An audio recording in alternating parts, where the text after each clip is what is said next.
Hey Raiders, this is Mrs. Niederklein. I am doing things a little bit differently this year.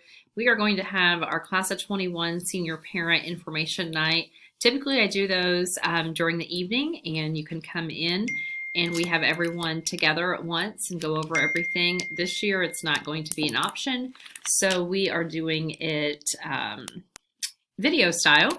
So hopefully everything goes through. I'm going to break this apart in sections. By now you should have your yellow folder that is specific to your student. So let's follow along together with that. So first part is going to be in our slides, a little bit about my role as a high school counselor. I have three main jobs that I work on: academic, social and emotional, and career. And by now you know the class schedule, grades, graduation, those are all key aspects, as well as the social and emotional well-being of students, staff, and families. That includes self-management awareness, social awareness, relationship skills, and responsible decision-making. One of the fortunate opportunities that we have at Frontenac is we've also partnered with Community Health Center, and we have a school-based therapist who is on site, on location, and sees only Frontenac USD 249 students.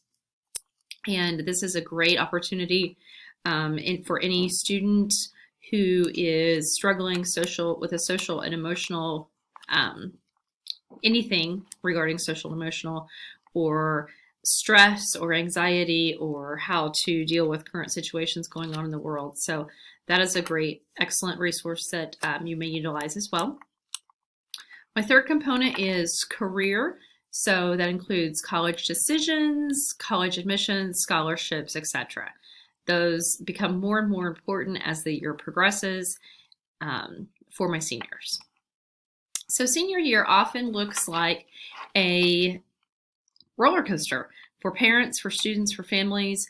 There are a lot of different emotions and different thought processes that go along throughout the year. So while we're excited that it's senior year, it could also be a frightening time too for realizing what is going to come next, or that uncertainty.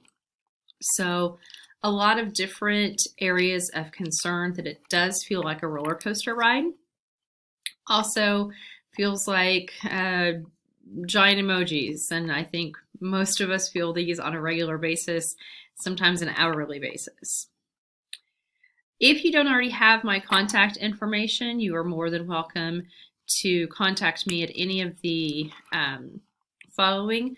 So there's my school number. There is also my cell phone number. Text or call within reason. If it's something that cannot wait, absolutely get in touch with me. Evenings, weekends, that's fine. If it's something that can wait, most likely I'll be able to get back to you the following school day. Also, and this is going to be very, very important for my seniors and my parents, is utilizing my web page, because since we're not going to be having as many in-person meetings this year, this is where I will be sharing my information. So if you go to frontenac249.org, so the school webpage, up at the top go to students and then scroll down to FHS counselor. And this is being updated once I have everything posted from tonight, the movies, the videos made from tonight, and that go along with this. It will be changing. So you would click on the link that you wanted to. So here, when you go to click on it, it's going to look different. So this is from my last year's meeting and the YouTube link. So that will be changing as I get this posted. But I also have a lot more that will be out there for you guys. So utilize that. Again, that was frontenac249.org, students, FHS counselor. The next thing I want to talk to you about is our graduation requirements. As you know, we have the 28 graduation credits that students must obtain the 28 graduation credits in order to graduate from Frontenac High School. It includes the 12 and a half electives. and they are outlined here. Most students will graduate with well over 28 credits, but it has to be in those components.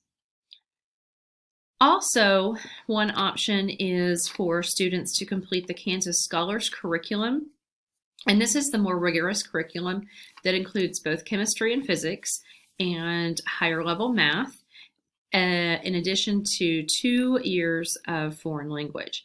So being a completer in this is considered a Kansas Scholars Curriculum completer.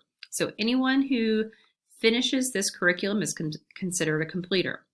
In January, the state will reach out and say, hey, Ms. Niederklein, who are all your completers for this year from Frontenac? I will submit a list of names as well as their 7-semester GPA.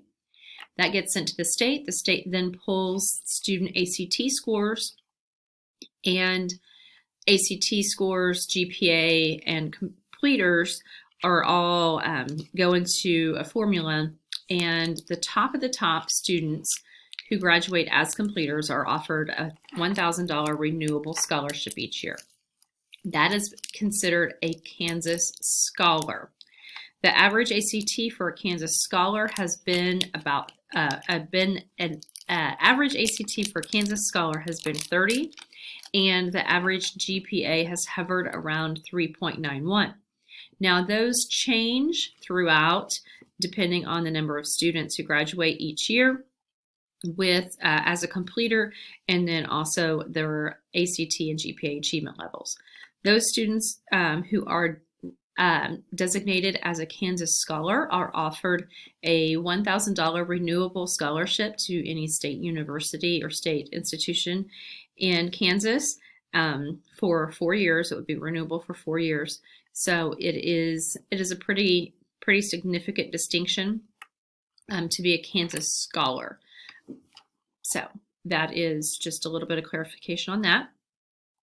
A lot of students and parents are asking about timeline. What should I be doing? What needs to happen? All those sort of things. What do I need to work on? So first thing I strongly recommend is having a personal Gmail account. And the reason I'm saying a personal Google email account is that way at the end of the year you can transfer all of your current school information and contacts and drive straight into a new one. You do want it to be appropriate. So you don't want to be anything that's going to represent you in a poor manner. This will be your email that you'll be using for college and scholarships and those sort of things. So you want it to reflect you personally in a positive tone. So be realistic and mature when you put in for your Gmail account. Also, ACT, college visits, career options, attending college presentations. So those are going to be now. A lot of virtual college presentations will be coming about, so make sure that you visit as many of those as you possibly can.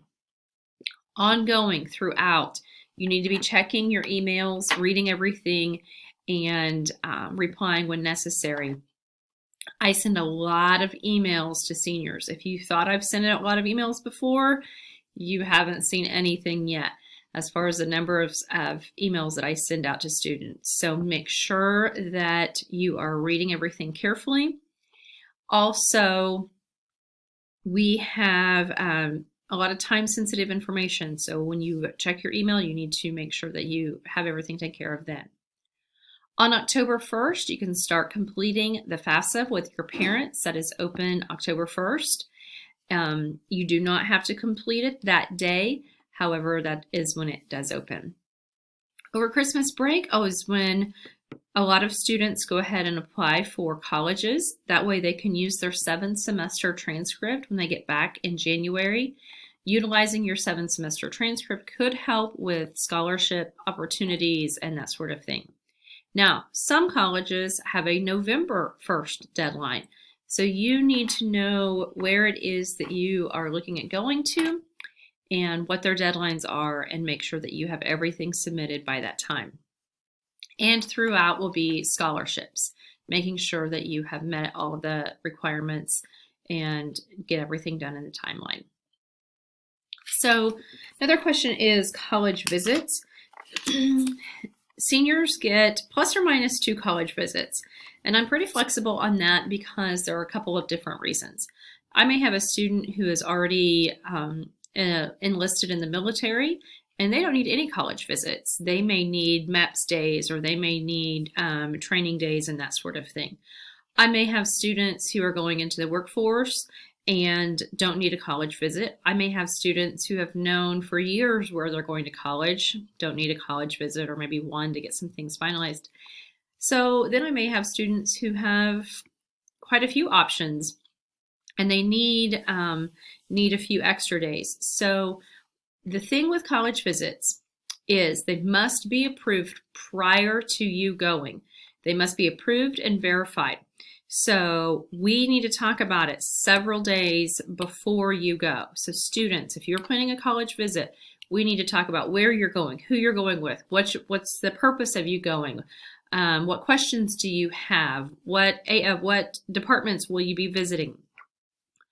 Also, whenever you return, you'll be required to bring me proof and show me different things of what you've done, who you've talked to, what the plan is from there. Now, I've also marked off the listen for announcements for college reps during seminar. Right now, our college reps are doing a lot of online recruiting, so can't have meetings right now. So maybe that would change. And then group visits. Right now, we can't do that, so hopefully that will change. All right, so this is chapter 1, part 1 of Family Parent Night. If you have questions, reach out to me. Thank you.